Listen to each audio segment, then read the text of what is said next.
Good Sunday morning, everyone, and welcome into today's daily Bible reading for November the 26th. Today, we are concluding our read through the Chronicles. We will be reading together in Second Chronicles chapter 36, which is going to move us to the end of Judah as it goes into captivity. But then we have a little section at the end of chapter 36, 36, which talks about the beginning stages of the restoration, the return from captivity in initially Babylon and then in Persia back to the promised land and everything that is associated with that and everything that caused that to take place. So we'll read that together here as well. Let me get the text of Second Chronicles chapter 36 up on the screen.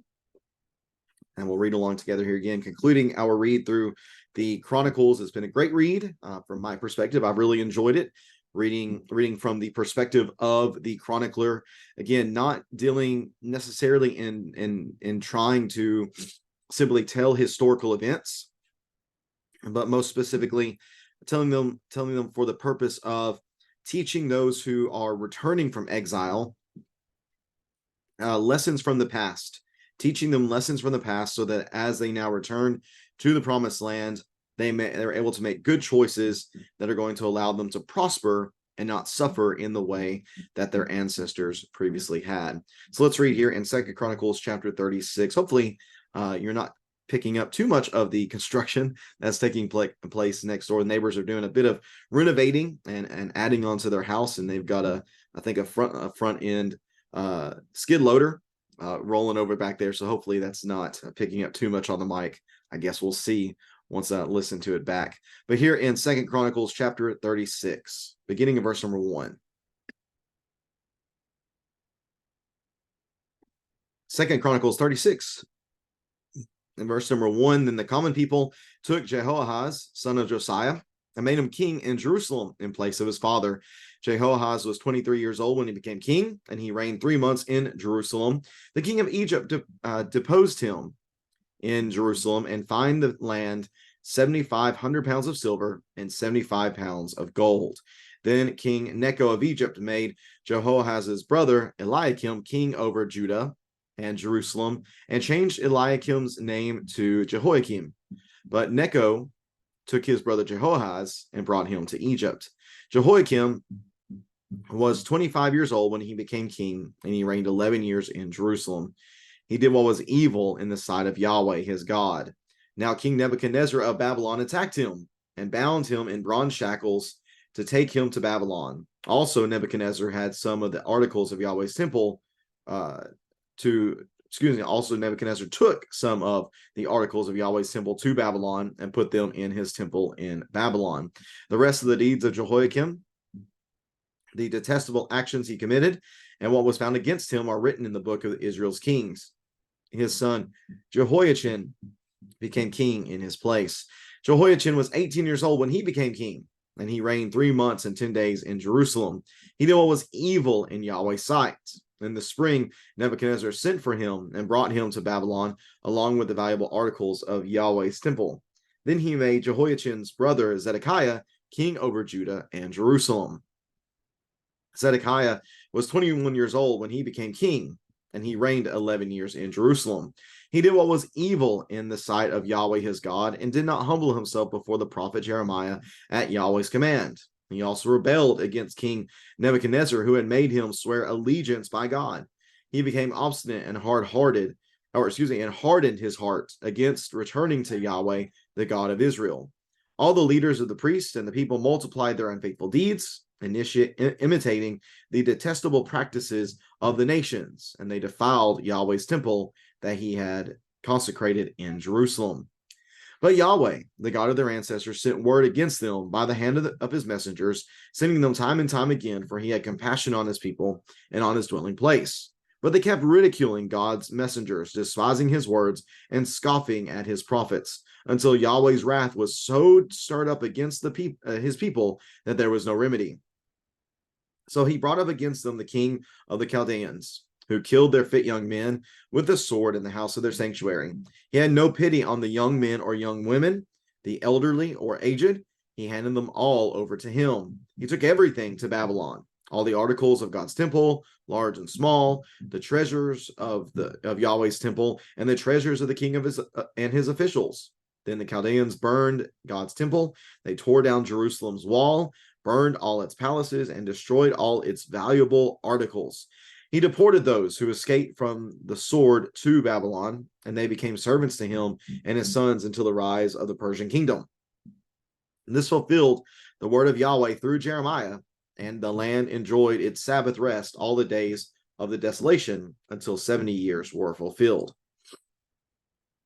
In the first year of King Cyrus of Persia, in order to fulfill the word of Yahweh spoken through Jeremiah, Yahweh roused the spirit of King Cyrus of Persia to issue a proclamation throughout his entire kingdom, and also to put it in writing. This is what King Cyrus of Persia says: Yahweh, the God of the heavens, has given me all the kingdoms of earth, and has appointed me to build him a temple at Jerusalem in Judah. Any of his people among you may go up, and may Yahweh his God be with him. And that is the reading of 2 Chronicles chapter 36, and concludes our read through the text of 1 Chronicles and 2 Chronicles.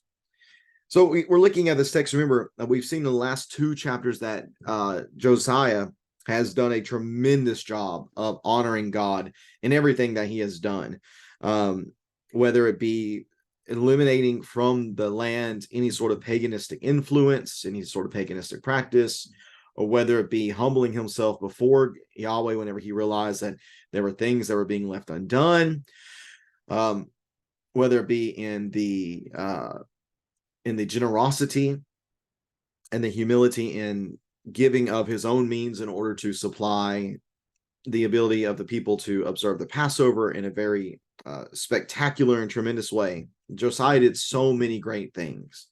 Unfortunately, Josiah did make the mistake of not pursuing, it seems, the will of God and going up against Egypt's King Necho, and he ends up dying, which means that his son Jehoahaz is put in as king over in his place. He was 23 years old when he became king, and something very strange we read here: he reigned 3 months in Jerusalem. That's weird, because that's not something we've seen often, if at all, so far, whenever it comes to the leaders of Judah.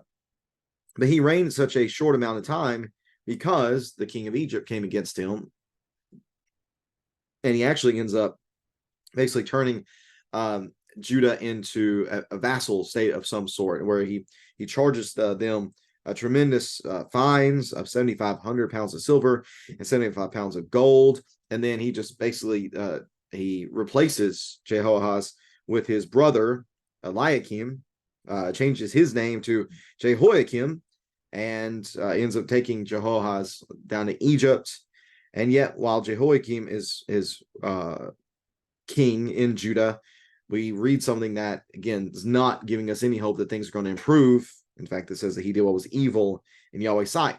So very unsurprisingly, right after we read that he did what was evil in Yahweh's sight, we read that King Nebuchadnezzar of Babylon. So at first they're undergoing pressure from the south in Egypt, and now they are experiencing pressure from the east in Babylon. So Babylon, King Nebuchadnezzar attacks him, binds him with bronze shackles, takes him to Babylon. But not only him, but also the articles of Yahweh's temple are taken to Babylon. And unfortunately, what do we read about Jehoiakim? We read about the detestable actions that he committed. Those are things that are written about him in the additional text of the book of Israel's Kings. So whether we're talking about Jehoahaz, and nothing's really told to us about him, whether he did right or wrong. So maybe he's just suffering for the mistake of his father. That could be the case here in chapter 36. But we know for sure that Jehoiakim does what was evil, and then his son Jehoiachin is put in place, and he only reigns 3 months and 10 days in Jerusalem, about 100 days it seems, and he too did what was evil in Yahweh's sight. So once again, Nebuchadnezzar comes, and he sent for him and brought him to Babylon, along with more of the valuable articles of Yahweh's temple. And then he makes Jehoiachin's brother Zedekiah king over Judah in Jerusalem. So if you're keeping track at home, we go from at the beginning Jehoahaz, then to Eliakim slash Jehoiachin. Then we go from Jehoiachin to Zedekiah. And Zedekiah, again, unsurprisingly, we're told, did what was evil in Yahweh's sight. And he did not humble himself before the prophet Jeremiah. He rebelled against King Nebuchadnezzar, who had him swear allegiance by God, and he became obstinate and hard in his heart against returning to Yahweh, the God of Israel. So not only is he basically doing the reversal of Josiah, as we go back to chapter 34 and verse 27, Josiah is actually spared. And the people as a whole are spared at that time in Judah's history because of the tremendous amount of humility. Because they did, as the text says in 34 and verse number 27, your heart was tender, you humbled yourself, you tore your clothes. Because of all these things, what does God say? God says, I have seen all this, and I am going to spare you. The things that I am promising you, they're going to happen because of generational sin, generations upon generations of sin. You're not going to experience it. But lo and behold, we get to 1, 2, 3 kings later to Zedekiah, and he's doing the exact opposite of what Josiah has done. And now here comes the end. Here comes the end. But not only is it because of Zedekiah's foolishness, but also the people multiplied their unfaithful deeds, imitating all the detestable practices of the nations, and they defiled Yahweh's temple, which he had consecrated in Jerusalem. So, whereas Josiah, even decently recently, oh wow, that's a word, that's a saying right there, somewhat recently, had humbled himself and sought Yahweh again with all of his heart, with all of his soul, where that had been the previous regime. Now we've gone to the point that everyone has abandoned Yahweh, from the king down to the people. They have abandoned Yahweh. So no wonder, again, makes total sense that this exact opposite response of the king leads to the exact opposite results. So with Josiah, humility leading to mercy. Here, it's obstinance, pride, and sin leading to very, very real punishment. Now, that does not mean that Yahweh did not try to spare them, meaning that he did not want to spare them. He sent them many words by the hands of the messengers, sending them time and time again. He had compassion on his people, compassion on his dwelling place. But here's the problem. They kept ridiculing him, despising his words, scoffing at the prophets, to the point that Yahweh was done. That his wrath was so stirred up against his people that there was no remedy. So what comes when there's no remedy? Well, here comes the punishment. The same punishment I'm going to venture to say is what's going to be poured out on this place that will not be quenched, back in chapter 34, verse 25. This is that moment. This is the moment whenever the wrath of Yahweh overflows on Judah, and it will not be quenched. What does that wrath look like? Well, it looks like the king of the Chaldeans, the Babylonians, coming against Jerusalem, killing the fit young men with the sword, having no pity on the young men, the young women, the elderly, the aged. He held them. God handed all of these over to him. And he took everything, took the articles from the temple, took the treasuries, burned the temple, tore down Jerusalem's walls, burned all the palaces, destroyed all the valuable articles. Those who were not killed in this invasion were taken as captives to Babylon. And again, this was all avoidable. They had a choice. The citizens of Judah and the king and all of his officials had a choice. They could have embraced the compassion and mercy of Yahweh in order to enjoy blessings, but instead they rejected the compassion of Yahweh, and that resulted in receiving no compassion whatsoever from the Babylonian king. So God was trying to extend compassion to them, did so first of all by just telling them through the prophets what they needed to hear and imploring them to repent, but they're not willing to do so. So that results in them receiving no compassion whatsoever from the king of Babylon. And yet all this happened not because Babylon herself was so strong and mighty and just could take over anybody they wanted to. No. This was God initiated punishment. This fulfilled the word of Yahweh through Jeremiah, and it allowed the land then to enjoy its Sabbath rest all the days of the desolation until the 70 years were fulfilled. So all of this was not just the natural course of human affairs, but God is the one who's involved here. Just like God is the one who's involved in the rebuilding program that Cyrus is going to undertake in the first year of King Cyrus of Persia, verse 22. So there's a big gap then, I should say. There's a big gap between 20 and 22. 21 talks about that, talks about the time while the land is able to rest and allows it to be healed in some ways, understanding that while the people are gone. But then God, who had previously promised and prophesied about Cyrus going through this rebuilding program, he ends up, the spirit of Yahweh arouses the spirit of King Cyrus so that he would issue this proclamation that in recognizing that Yahweh is the one that's doing this, and that Yahweh wants for Cyrus to be the one to rebuild the temple. So any of you Jews who are here and you want to participate in that, you can go and may God be with you. But again, this is God initiated. This is not Cyrus just out of the goodness of his heart randomly one day thinking, I should send the Jews back to Jerusalem. No. This is God at work. God again has made these promises, and that's really, I think, what so much of the Chronicles reminds us of. It reminds us of the promises God has made, and the fact that he does keep those promises. He promised the people that you will remain in this land and you will be blessed and you will prosper if you are faithful to the covenant. But if you're not, here come the covenant curses. He made the promise that you would come back. He said that through Cyrus, you will come back and you will be back in this land. And here the chronicler is showing that you are back in this land. Remember, this is being received, it seems, this is being received by those who are returning from exile. So for them, they are recognizing that where they are right now is the fulfillment of God's promise through Jeremiah. Hey, he promised you would go away if your ancestors did what was wrong, and they did that.